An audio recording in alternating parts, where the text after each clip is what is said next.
ఈ అవకాశం ఇచ్చిన గౌరవనీయులైన కేసీఆర్ గారికి, కేటీఆర్ గారికి, హరీష్ రావు గారికి నా ధన్యవాదాలు. మీ గోపన్న ఎప్పుడు ఒక మాట చెప్పేవాళ్ళు, మనల్ని గెలిపించుకున్న వాళ్ళు ఇబ్బందిలో ఉన్నప్పుడు వాళ్ళకు మనం అండగా ఉండాలి.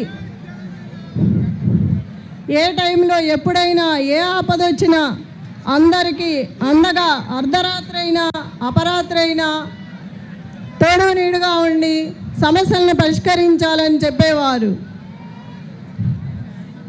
మీ గోపన్నకి ఒకసారి ఫోన్ వచ్చింది, అన్న మా పళ్ళన్నీ తీసేస్తున్నారు ఇక్కడి నుంచి, ఎలా అన్నా అంటే ఎమ్మటే వెళ్ళి వాళ్ళ మధ్యలో కూర్చొని ఆ సమస్యను పరిష్కరించి అండగా నిలబడి ఉన్నారు.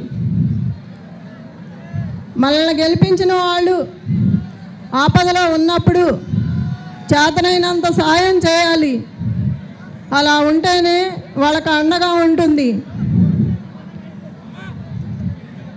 మీ గోపన్న మీ అందరికీ ఎప్పుడు ఏ సమస్య వచ్చినా ఎంత అండగా ఉన్నారో అదేవిధంగా మీ ఇంటి ఆడబిడ్డను అనుకొని నన్ను ముందుకు నడిపించి అదేవిధంగా అదే అండగా ఉండాలి.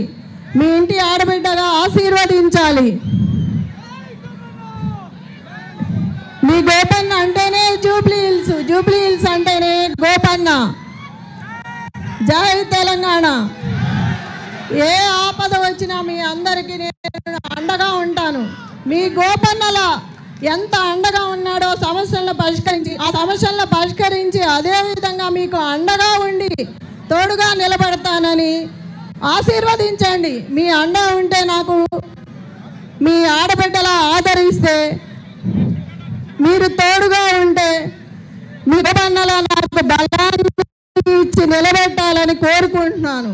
మీ అందరికీ మీ గోపన్నలా అదేవిధంగా అండగా ఉంటాను. జై తెలంగాణ, జై కేసీఆర్, జై కేటీఆర్, జై హరీష్ అన్న.